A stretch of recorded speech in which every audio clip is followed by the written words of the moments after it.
de la cuestión, ¿no? Que es una parte del marco teórico, ¿no?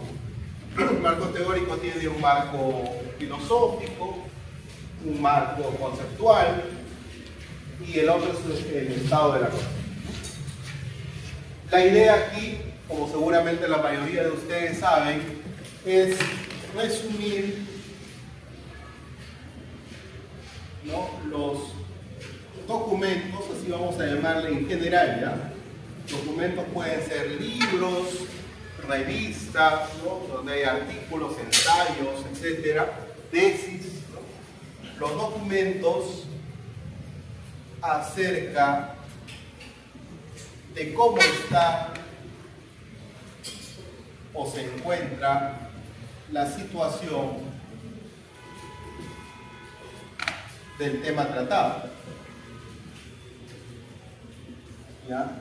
Ese es el asunto. Con esto queremos saber en qué situación se encuentran las investigaciones respecto al tema tratado. De eso se trata. Muy bien. Ahora, ustedes ya han visto, creo que son 80, si no me equivoco, ¿no? Aunque, bueno, ya vamos a preguntar, ¿no? En su debido momento, o voy a consultar, pero no sé si todos realmente están en lo que hemos solicitado, ¿no? Porque ¿cuál era la idea? Eran documentos, ya hemos dicho que pueden ser cualquiera, ¿no? Documentos de qué? Sobre política comparada, sea en el Perú o que traten sobre el método, ¿no? Algo así. O sea, la comparación que se ha hecho en temas sobre el Perú o desde el Perú, ¿no? De o desde, y que traten ya no el tema, el contenido, sino el método. Muy bien. Ahora, ¿cuáles son las partes indispensables de ese resumen que deben realizar, ¿no es cierto? ¿Cuáles son las partes? En primer lugar, debe estar el tema, ¿no? Y en el tema vamos a hablar pues de el título, el tipo de documento,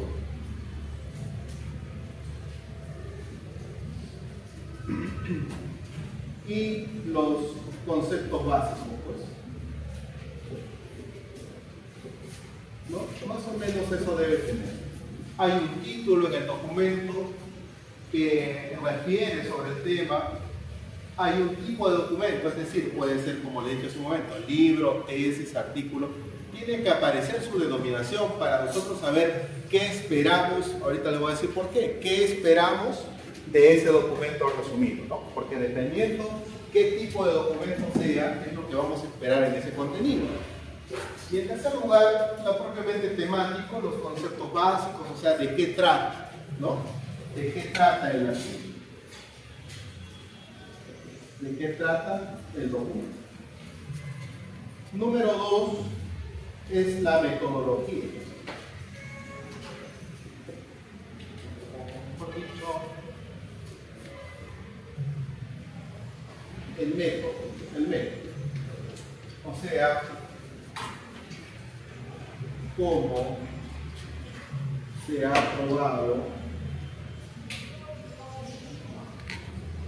la tesis. Siempre hay una tesis. Cuando digo tesis es la hipótesis, ¿no? La afirmación del tema de trabajo, ¿no? ¿Cómo se ha logrado hacer eso? ¿Bajo qué mecanismos? ¿No es cierto? El método es un proceso, un conjunto de mecanismos que nos ayudan a lograr obtener un resultado. Eso. Y en tercer lugar, las conclusiones a las que arribó la investigación, ¿no? Ahora, ¿por qué les decía que debe decir qué tipo de documento es? Porque dependiendo qué tipo de documento sea, el método va a ser o más tangible o menos tangible. Va a aparecer con mayor facilidad o de repente ni aparece, no solamente se puede intuir o suponer, ¿no? Entonces, si por ejemplo es un libro, el método no estará muy claramente explicitado. Puede ser que se obvie, o sea, puede ser que el punto 2 no aparezca en el resumen, si es un libro. Pero en cambio, si es, vamos a poner por acá, si es libro, puede ser que no aparezca, pero si es, por ejemplo, artículo científico, si es tesis, ¿no? Sí aparece de todas maneras el método, ¿no? Si es un ensayo, puede ser que sí, puede ser que no. Igual acá, ¿no? Puede ser que sí, puede ser que no. Por eso, dependiendo de qué tipo sea, por ejemplo, vamos a suponer la iniciación de la política, ¿no? De Vergara y Meléndez, ¿no? Ya. Este libro, a la hora de la redacción, ¿no? Este libro, tal y tal y tal. Si fuera otra cosa, esta tesis, ¿no? De tal autor, en tal año, todo eso, ¿ya? Entonces, más o menos esto es lo que se espera que se trabaje. Ahora, ¿cuánto debería ser eso? Yo creo que debe oscilar entre 2 y 4 carillas, mucho incluso 4 carillas. Creo que debe ser, oscilar más o menos 2, le voy a poner, ¿ya? 2. Cari media, 1 y 2. ¿Ya? 1 y 2. Vamos a ponerlo más claro. Entre una carilla y 2 carillas. ¿De acuerdo?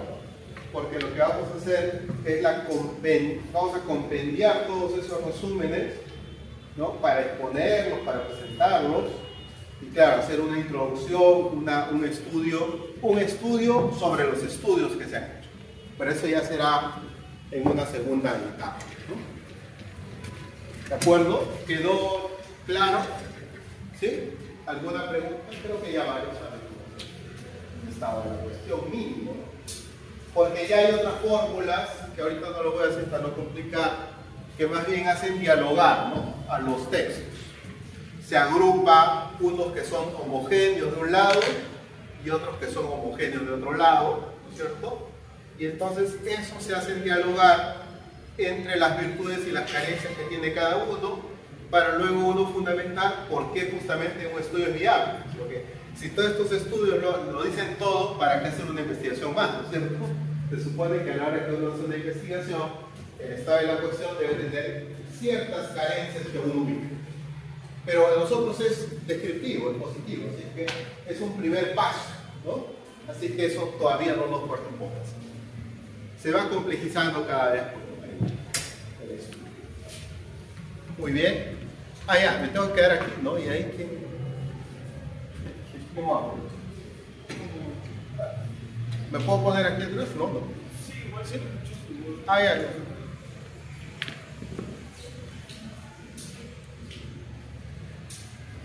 A ver, vamos a hacer esa telaraña que está ahí. ¿Listo? Si hubiera alguna pregunta sobre el tema que acabamos de tratar, si no ya para pasar ahora sí de lleno al...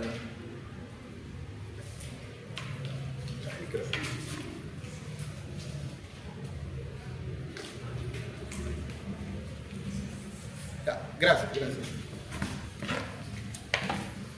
Ya, ¿sí? ¿Quedó claro?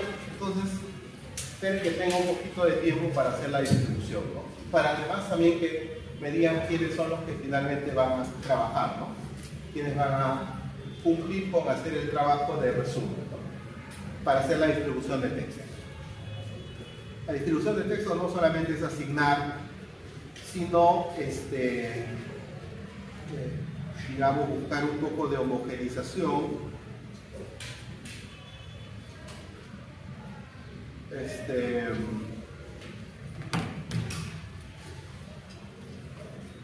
y darse, digamos, entregarlos a los textos conforme sea un poco parecido. Soy yo que no se lo mando mi lente, pero así, estén bien claro. ¿Listo? ¿Cuál iluminación? Pero veo más que borroso. Bueno, ahora voy a usar mis lentes. Mis lentes 3D porque son de 3 dedos de grosor. Lo que pasa es que nunca me he acostumbrado a caminar permanente. Estoy ya para cerca y de lejos. No, ya en el verano me voy a operar. Porque es catarata. Ya, a ver, entonces vamos a ver. Creo que sirve. A ver, ¿qué es política comparada? ¿No es cierto? A ver, aspectos teóricos de la política comparada. Aspectos teóricos. ¿Por qué? Porque nosotros en estas 5 habíamos dicho, ¿no? Pero ya, vamos a ver qué son 5 finalmente. Pero básicamente lo que debemos trabajar es 4 sesiones, o mejor dicho, 2 temas que pueden ser compuestos en 4 sesiones para tener una introducción muy general al tema, ¿no? ¿Cuál es? Primero, ver la política comparada como teoría, que es lo que vamos a intentar hacer hoy día y la próxima seguramente. Y la segunda parte, ver la política comparada como método. Ahí ya vio, pues. él lleva el curso. Entonces más o menos por ahí, ¿no? Va reforzando. Muy bien. Entonces, de eso se trata. Vamos a querer señalar qué cosa es política comparada. ¿A qué nos referimos cuando hablamos de política comparada? Entonces tenemos allá por arriba, ¿no? Dice, ¿qué es comparar? ¿En qué consiste una comparación? Para muchos, para la gran mayoría, y no dejan de tener razón, de estudiosos, de académicos, comparar está implicado en todo tipo de conocimiento. Todo tipo de conocimiento, ¿no? O sea, es más, uno aprende comparando, aprende por identidad y por oposición. Entonces la pregunta sería, ¿por qué tener una especialidad o subespecialidad dentro de la ciencia política que llamamos política comparada, por un lado? ¿Y por qué hablar de un método si todos los conocimientos, no solamente incluso de ciencias sociales, son comparativos? No tendría sentido. Pero vamos a ver eso, cómo vamos a llegar, y eso tiene que ver con el nivel de cientificidad que va a tener la comparación, ¿verdad? El nivel de cientificidad que va a tener la comparación. Con ello va a tener que ver. Pero, ¿qué es comparar? Comparar es, digamos, un proceso por el cual vamos a distinguir entre lo que se parece y entre lo que no se parece. Homo es parecido, genio, en este caso, género, ¿no? Viene de genos, viene de gen. O sea, un poco como de origen. Viene de genético.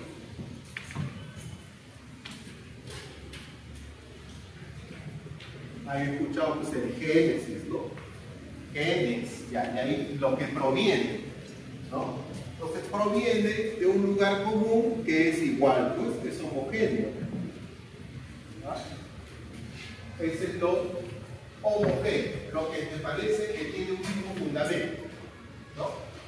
Eso es comparar, pero además también, ¿no es cierto?, distinguirlo de lo que no tiene un mismo género de origen, o sea, lo que es distinto, lo que es heterogéneo. Entonces, si bien algunos tratadistas señalan que principalmente la comparación se enfoca en el origen similar, pero también implícitamente e inmediatamente está su opuesto, el origen que no es similar, lo distinto. Entonces, el acto de comparar, ¿no?, tiene que ver entre distinguir, ojo, no separar, sino distinguir entre lo que se parece, lo que es homogéneo, lo que tiene un mismo origen, y lo que tiene diverso origen.